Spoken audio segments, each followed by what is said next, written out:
Welcome to the AFR Saints channel, where we provide you daily content on your favorite team, the New Orleans Saints. Do us a favor and hit that subscribe button. Be sure to leave your comments below and smash that like button. Who dat? Ben Linsey put out Pro Football Focus's NFL roster rankings for all 32 teams, strengths, weaknesses, X factors, courtesy of ESPN.com. Ben Linsey's good enough to join us on the show. Ben, thanks for the time, man. How are you? Absolutely. I'm doing well. How are you? Very well. And I was very, very happy to actually look at these rankings and see the full roster rankings. And the Saints are there at 11, which is fifth out of all the NFC teams and feels kind of validating. Let's start, if we could, though, with the ranking itself. Tell us why the Saints ended up at 11, where they are.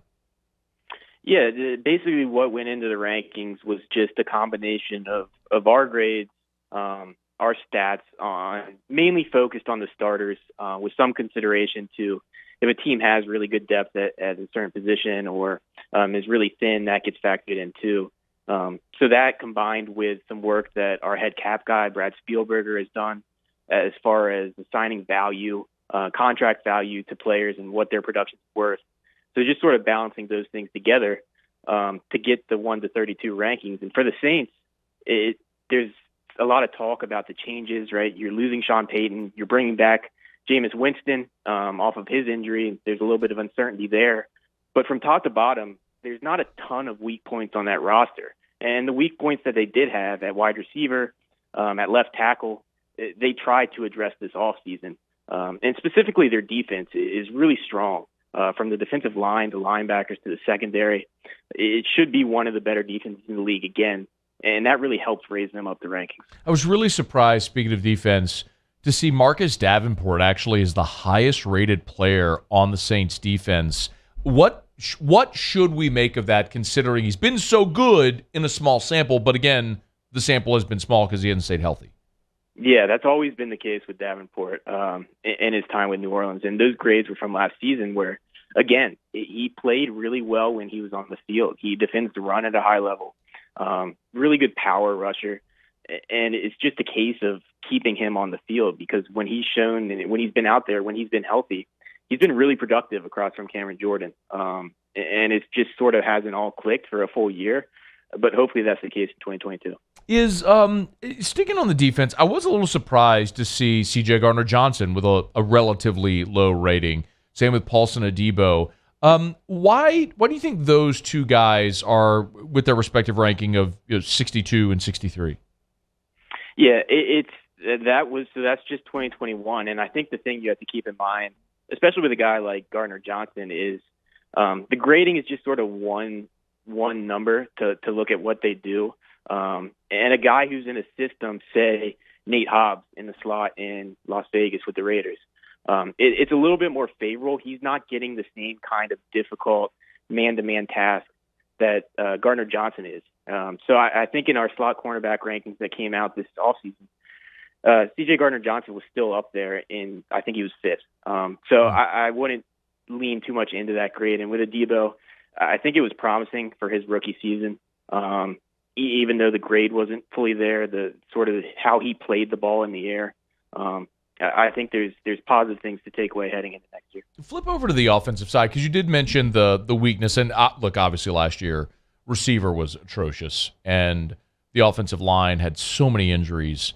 How do you kind of try to project for 2022 when, kind of as you mentioned, there are so many unknowns at those two positions? Yeah, it's difficult, especially at wide receiver. I think there's a lot of reason to be excited about the talent that they brought in and that they're potentially getting back with Michael Thomas at wide receiver. They should be a lot better there than they were last year when it was one of the worst receiving corps in the league. Mm-hmm. They have their deep threat in Olave. They have some underneath guys, right? The pieces fit together nicely. With left tackle, I think that's still probably the biggest concern on the offense. Whether it's Hurst, whether it's Penning who ends up winning that job, it's going to be a step back from what they got with Teron Armstead. And I know Armstead's been hurt at times throughout his career, but when on the field, one of the best all-around tackles in the league. And it's definitely not going to be that next year. Hurst has played well, as as a spot starter, as a swing tackle. But there's probably going to be growing pains with Penning. And Hurst is not your long-term answer, probably. So it's just a situation where there's a little bit of unknown there. They're hoping for Cesar Ruiz to take a step forward.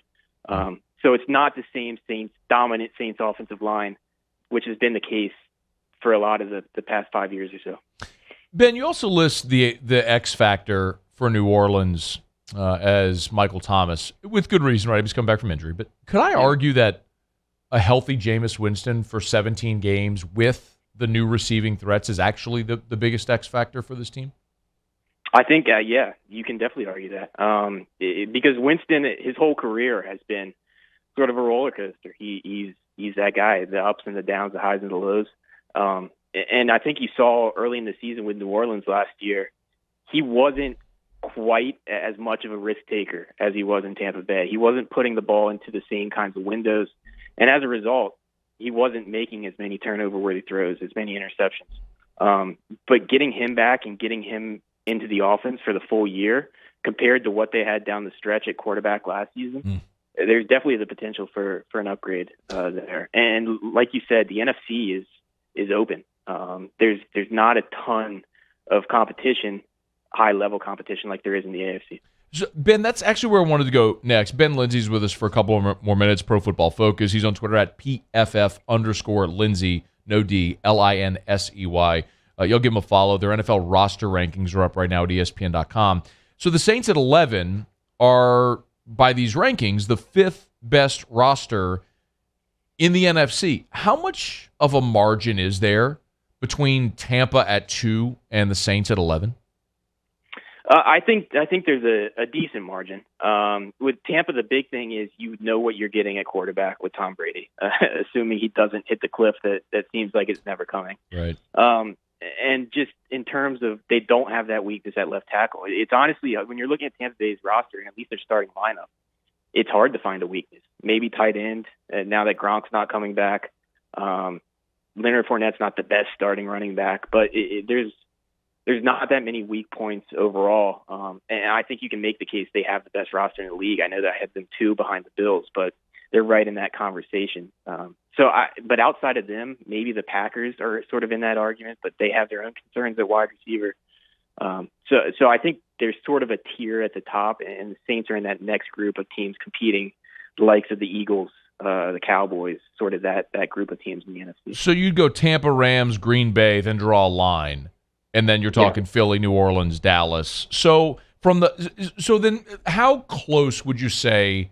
And I guess, Ben, the interesting part, I think you heard the lead in, was the Saints are projected to win 8 games in Vegas. I mean, this is a team that's really projected to be right smack dab in the middle of the league, but the numbers that you spit out are very validating for a lot of people who think, man, this team could actually be better than what they're projected to be. So I asked the gap between Tampa and New Orleans. What about the bottom of that top tier and the Saints? So like Green Bay and then New Orleans. I don't think there's a ton of separation there. The big reason that the Saints win total is what it is the quarterback situation, right?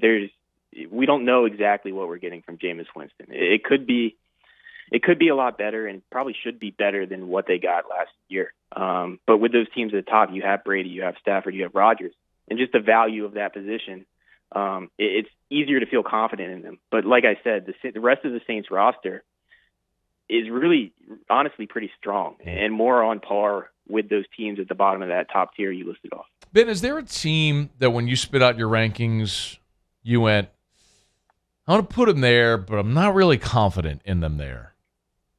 Yeah, one of them, the team right ahead of New Orleans in the rankings, the Miami Dolphins. And it's sort of a similar situation where they've really gone all in on investing in building around Tua and giving him Tyreek Hill, going out and getting Teron Armstead, adding Connor Williams at left guard, bringing in Cedric Wilson from the Cowboys. They've gone and added a lot around him to really make this a sink or swim year. But the fact is that he hasn't shown a lot in his first 2 years. So putting them right there at 10, even though there's a lot to like around what's around Tua, what they've put in place on that defense the last few years and the way that they play defense, it's kind of tough to view them as a top 10 team with that uncertainty at quarterback. Flip it over. What about a team that's low that you think has a chance to actually be better than where they're ranked? Yeah, that one's interesting too. There's a couple playoff teams down towards the bottom, or teams that were playoff teams last year in Tennessee and Las Vegas.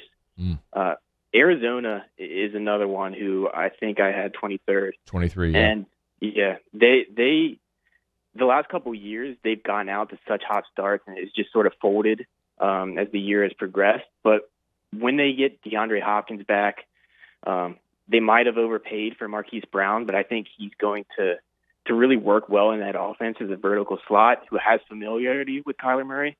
So I think they have a chance to be another one of those teams in the wild card conversation in the NFC with the Saints, even though they're sort of in the bottom 10 of these rankings. Ben, before you go, I know this is a roster ranking, so I'm assuming you didn't take into account coaching, but the Sean Payton factor is obviously very big in New Orleans as well. It's the first time in 15 years that Sean Payton won't be on the sideline for New Orleans. How does that factor in at all? I think it has to factor in a little bit. Obviously, they kept familiarity with Carmichael and with Dennis Allen moving up to head coach, so it's not a complete shift in a completely new regime. But I think just the thing with Peyton was his ability to call the right plays in the right moments. And I do think you lose a little bit with that, with him leaving there. So it will affect him. I'm not super worried. It may be worth a win or two. But like you said, that wasn't factored into the rankings. It's interesting because a win or two would have gotten the Saints in the playoffs a year ago when they were 9-8 and missed it by a game. So it feels like this is one of those seasons where the Saints could teeter find themselves into the playoffs or just out again. But really good read. I'd highly recommend it to anybody. Make sure you follow Ben on Twitter at PFF_Linsey, Linsey, and the NFL roster rankings from Pro Football Focus are up right now at ESPN.com. Ben, we appreciate it, man. Thanks for a couple of minutes. Anytime. Take care. Hey, thanks so much for watching. Please leave your comments. I love to interact. And be sure to hit the red subscribe button below.